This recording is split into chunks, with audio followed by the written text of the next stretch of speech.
Hello and welcome to another of our Dental Business Transaction podcasts. And today I have great pleasure in introducing Jayne Sproson. Now, Jayne is the founder and consultant trainer for the Jayne Sproson Consultancy. She's been working in the dental sector for 30 years and the Aesthetics Centre for 20 years. And Jayne also founded a dental practice 21 years ago that's been the blueprint for many that have followed, being one of the first to incorporate facial aesthetics, aesthetic lasers and a private cosmetic doctor service. Jayne is also going to be chatting to us today about living and practicing with her husband dentistry in the Channel Islands, which is always a fascinating subject, and also talking about her involvement with Clubhouse. So Jayne, that's quite an introduction, but welcome to today's podcast. Oh, thank you. Thank you. I feel so honoured to be on your podcast, and I feel a little uncomfortable. I want to tell you why. Because I'm usually the one that interviews, not the person who gets interviewed. So I'm just as nosy as you, Lily. Good. Curious. Lovely. Well, that's really great. So obviously we've touched upon some of the many things that you've done in your career. But first of all, tell our listeners a little bit about yourself and your background.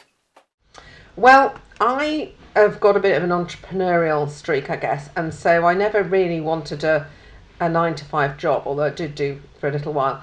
And before I did dentistry, I worked all over the world in importing jewellery, and it was shall we say, it was a baptism of fire of how to do business, and to learn people as well and different cultures. So. That was a really great experience for me, and it helped me when I decided actually I ought to get a proper job, and I went to work for a company called Denplan, which at the time was slightly different to how it is now. It was before AXA and all of that, and the consultants there had to do everything. You know, it was like a much more of a small business situation where you had to be good at everything and do everything, whereas now it's a bigger company and they split the roles and so on and so forth. So that was my introduction to dentistry, but I've always been fascinated by dentistry. I remember having a hissy fit at sixth form once and deciding that I'd rather leave sixth form because I wasn't enjoying my A-levels, and I went for an interview at a dental practice and they said, go back and do your A-levels and don't be silly. So there was something about dentistry that there was a pull there, and so I went to Denplan. So it was the lowest paid job I went for, but it was the most interesting one for me, so I took that. Cool, lovely. And I'm dying to ask you about the Channel Islands dentistry side. I know your husband is a dentist, so he is. Talk to me about living and working in the Channel Islands. Is it as fabulous as everybody might think it might be? What are the challenges and the highs and the lows? Okay, is it as fabulous is the first question? Yes. in a word, yes. I mean, honestly, the lifestyle is just phenomenal. I remember not understanding how the geology worked in the Channel Islands, and because of the way that the island tips forwards, tips south, I was getting a suntan in February sitting outside a restaurant, and you're right near France, 14 miles from France to go and get your moule and frites, for lunchtime, and the beautiful markets and everything. And it's so outdoorsy. And I think some people, I know my grandmother used to go to the Channel Islands. They all used to go, on a jolly to the Channel Islands. So I think people have this thing that it's all for old sods, and it's not. It has to do a lot to attract young professionals, because of course they don't grow their own. So they do an awful lot of things for young professionals there. And if you like the outdoor life, then it's definitely for you. And if you're a foodie, it's definitely for you. If you've got a young family, where could you? Well, do you remember that broadcaster? I'm going to forget his name now. He was a very famous travel guy, and he's died now. And you'll know him. It's really annoying. I'm sorry, I'm not being very good for your listeners. But he was asked why he could have lived anywhere in the world, and he said, why did you choose to live in Jersey? And he said, well, the world is a broken place. Alan Wicker. Jersey. That's the one. Well done. Yes, Alan Wicker. Right. Thank you. I am recovering from COVID, so if I have these brain fog moments, please forgive me. But it was Alan Wicker, yeah, and he said the world is a broken place, but Jersey is much less broken. And I thought that was a wonderful way to describe it. Yeah. Yeah. So the highs and the lows. Well, let me tell you, it's not easy to get into Jersey. No. I'm pretty resistant, and I do persist. And I found it very, very challenging to jump through the hoops to get there. And so I'm not going to bore you with the technical stuff of what you've got to do, but if anybody is thinking of it, they're very welcome to get hold of me, because I wish I'd had somebody who could have guided me through how to get there. The lows, first world problems. I think it's if you're doing a dinner party Oh, in the don't Channel I? Islands. It's so hard to get. It's so hard to get your crayfish fresh. I know. I know. No, so it's the ferry. What if the ferry doesn't come in and you've got your recipe and it's like nothing on the shelves? You know. I've heard it now. So I'm that's sold. about as hard as it's going to get. I'm sorry, it is, and I shouldn't dismiss those who are vulnerable people in Jersey. That's not fair. But if you are a professional person, you're okay. What I will say, it's quite a different status. Um, the perception of dentists in Jersey compared to the UK. And what I would say is that because finance dominates the whole island, and obviously we're talking telephone numbers, we're talking a different level. You might get a good grossing dentist here, but it's just nothing compared to these other people. So you are seen as a bit trade. You're trade, darling. So there is that perception. Wonderful. And it's like, you're in dentistry. Well, you're not any use to us. Yes, I don't need you at the moment. My teeth are We fine. don't know. No. Because as you know, Jane, we're yeah. currently marketing. We've actually got a small clutch of practices for sale in the Channel Islands. I saw that, yeah. And also, and thank you for the advice that you've given us and the team, because it's all about steering people in the right direction. And of course, everybody thinks, oh, how fabulous, let's move to Jersey or Guernsey or whatever. Yes. But we know that getting finance is different, and we know how to navigate that through Lilyhead Finance. It's not straightforward, as you say. But the moment you say you're in Channel Islands, it's a different kettle of fish, and the banks for lending, there are only certain lenders out there. You've got to get a license. Okay. Now, this, because they don't grow their own dentists, they will allow so many in. But there's the official side of Jersey, then there's the unofficial side of Jersey. Okay, so they will officially say things, but then unofficially we know that it's one in, one out. Right. Okay. Fair enough. Now you bear in mind that when I left, there were 65 practicing dentists there, and the maximum the population goes to is 100,000, and 50% of the population doesn't go to the dentist.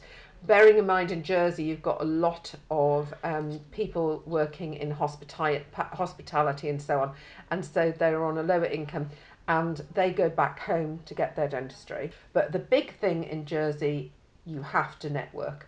It is essential. So if you don't like networking, don't go to Jersey. Excellent. Well, that's very interesting indeed. And it fabulous. hasn't put us off at all. I know we have dentists, but obviously a lot of people have no idea of what's involved. And obviously I know that you're always there and very kindly offered help and advice. How long were you actually living in the Channel Islands?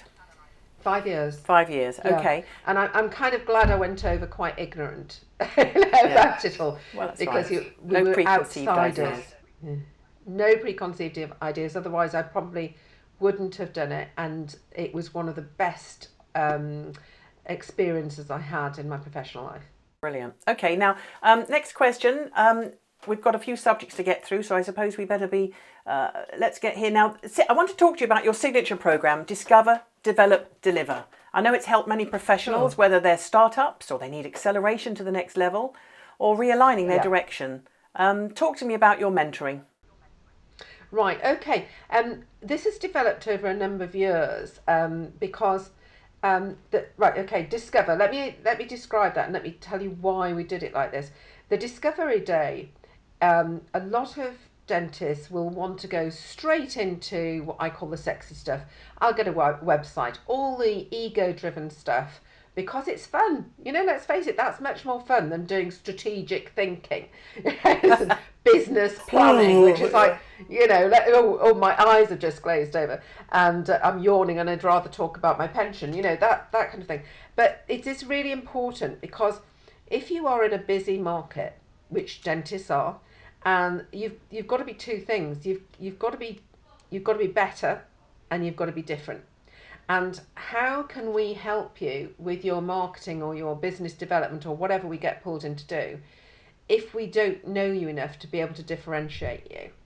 If we don't know what can make you better than your competition. So in the morning we will be really getting deep down into purpose, mission and vision. Now some people think, oh, my vision is to have 100 new patients a month. That is not a vision. A compelling vision is something that will get you out on a rainy Tuesday morning when the autoclave's just broken down, your best nurse has told you she's going to need maternity leave in a few months, and your roof's leaking. Yeah. And that's what we need to do, because it keeps you on track, and also, especially in a partnership, if it is a partnership, to keep those values. So when you come to not conflict but a difference of opinion, it doesn't result in conflict. You're able to make strategic decisions. So it's a blueprint, if you like, for going forward for the rest of your practicing time. And those things would never change. Your vision, your mission would never change. They will be the things that are stable in a world that is constantly changing. And we will look at obstacles, and we will get you really, really focused, because what we're going to do is analyse the issues that your practice is facing, and we're also going to look under the hood of the finances. And this is where we find even the most experienced dentists, whilst we aren't financial advisors or accountants, but we have seen more profit and loss and more budget variance than most people have had hot dinners, and we can spot the opportunities for them, and we can see where they are. We can see where we can get some quick wins, and we know the sensitivities of the market and where it isn't sensitive. And by the end of that day, we've pretty much got a framework to develop a robust business plan, non-financials and financials, and with a proper, something you could present to a bank or yourselves. Absolutely. And because if you know the old phrase, if you don't plan, you're not going to get there, and you can only manage what you measure, and all of those well-used phrases. So we put them in the position, and often, we're finding that they haven't got the right resources in the right place, and so on. So we dig really deep, and I like to think that we can give people hope who are in a bad place, because we do say we like to leave people in a better place than where we found them. So then from that day, we can then develop strategies to align with what they really want. And I don't want people to be afraid that think, oh, well, I've seen somebody, the curse of comparison, when they see somebody on Instagram or see somebody else, and think, well, I'm not doing that, perhaps I should be doing that. What they're doing is irrelevant. Your version of success is the only version I'm interested in.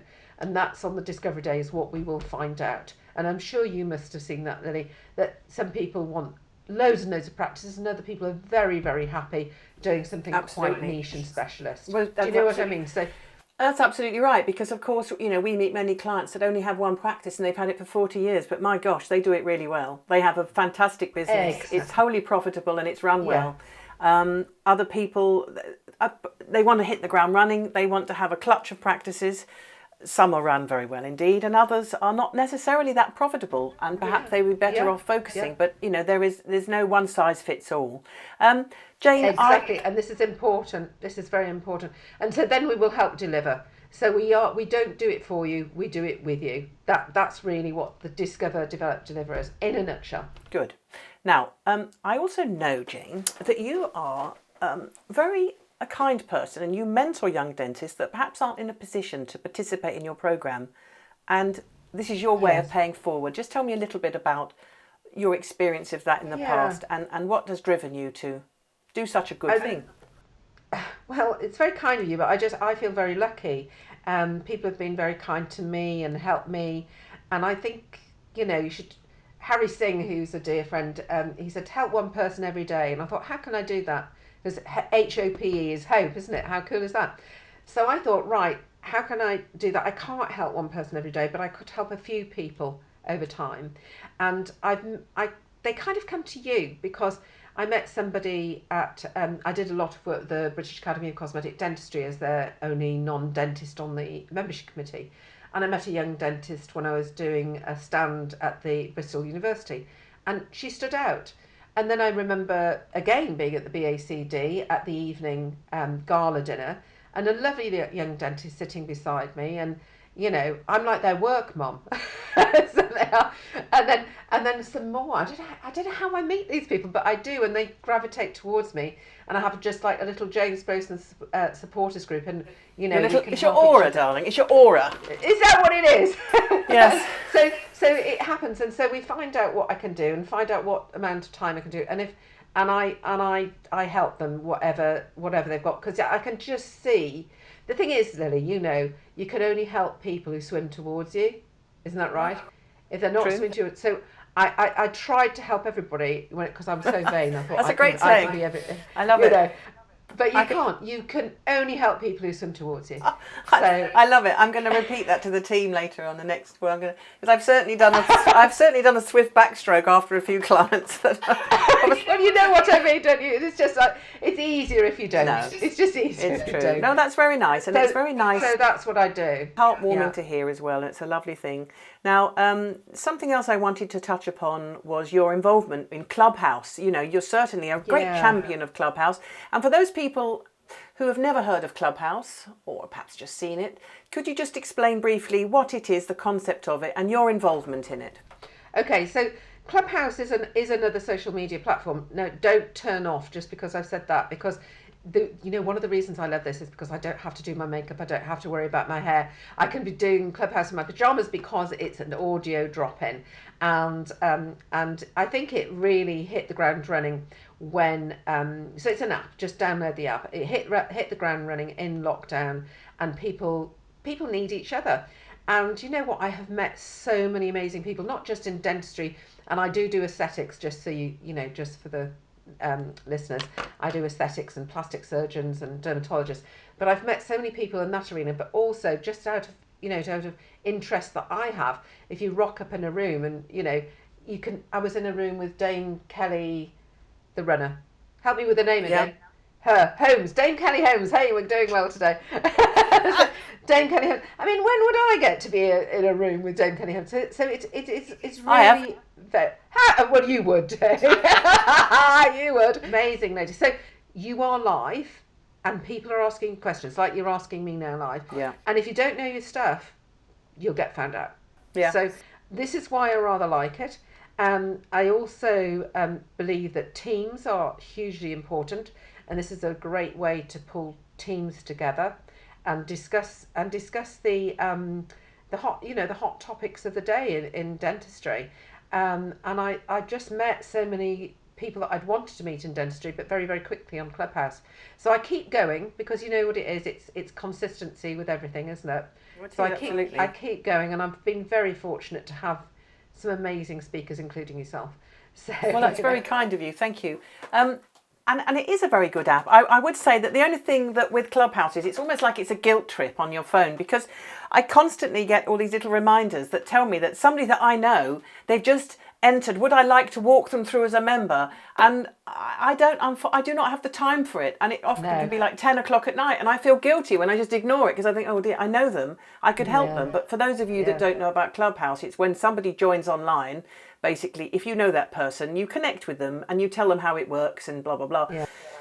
It can be very all-consuming, Jane. That's the thing about Clubhouse. And I found it quite, you've got to control. It's like all things. It's like all social media. You have to not let it take over your life, because it's very easy to be overwhelmed with invitations to rooms. And I noticed that people were in chat rooms at sort of dawn, and it tended to be the same people as well. And I'm thinking, don't they go to work? How do I know. But I think it was all lockdown. As you say, people needed to talk to people. Has it calmed down since everybody's out? And has it settled down a bit? I think it has settled down. It's finding its level, and I think it's going to be a bit like Strictly. In September it will boom and we'll all be there again, and then we'll be really, really looking forward to next September. But I just keep going because I've got a lot of loyal followers, and we discuss the important topics to them, and I choose where I want to be. And I initially I was doing probably 5 rooms a week. I don't do that now. I do 1 or 2. but the other thing is you can turn off your notifications. Yes, I had to, because it's the guilt, apart from anything And the else. guilt trip is, you know what I've done now? I used to run a room for beginners, but I just can't do that. I just tell the people that I know, go and follow Abraxas Higgins. That's Abraxas Higgins. He does a newbie room for everybody. He knows far better about it than anyone else, and he's up to date with everything.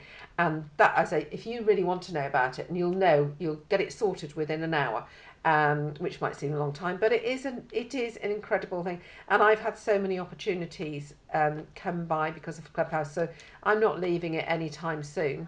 There are lots of... You do a great job.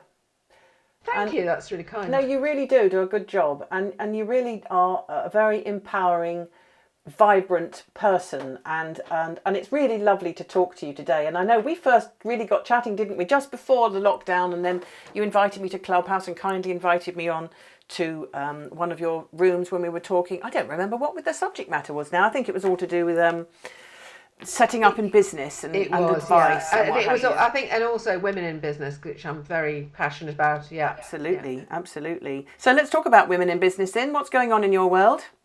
In my world, I'm getting a lot of.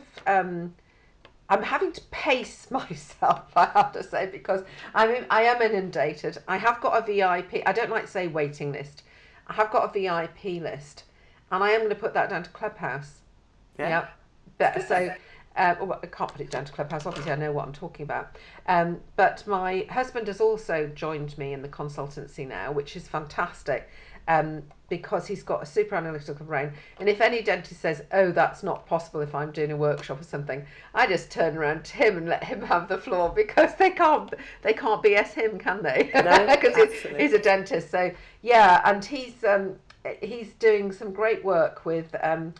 Offering dentists the opportunity to have him in the treatment room with him, so he can help them leverage their consultation, because we're finding that young dentists are coming out with prejudices that their lecturers have given them, or maybe older dentists have got into, that thing where you're doing a consultation and it's almost like driving, and you think you're such a proficient driver, you think, actually, how did I get there?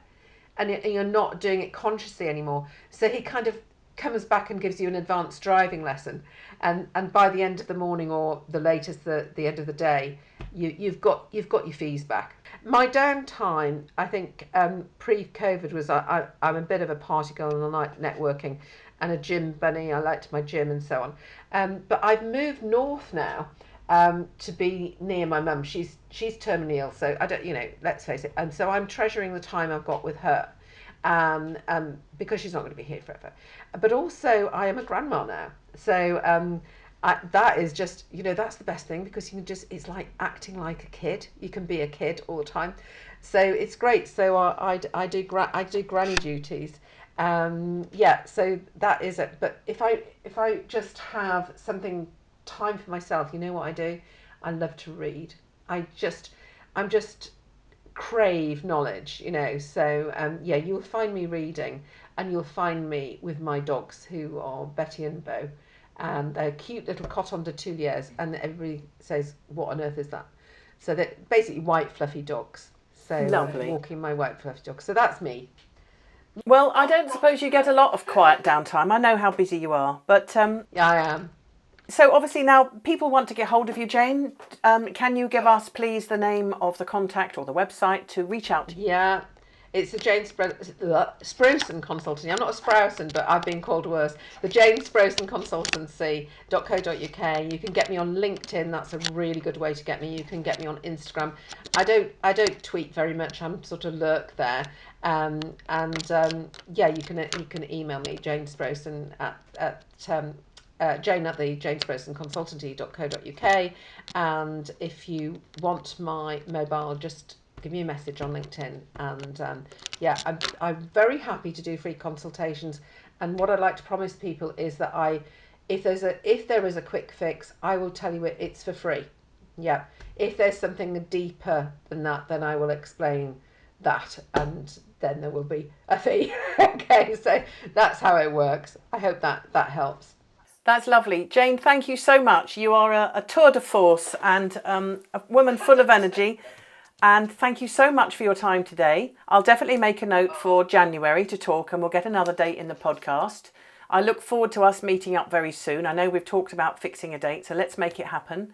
That would be great. And I need to come to the Challenge Islands with you, don't I? You I need to be your Channel Islands guide. You do.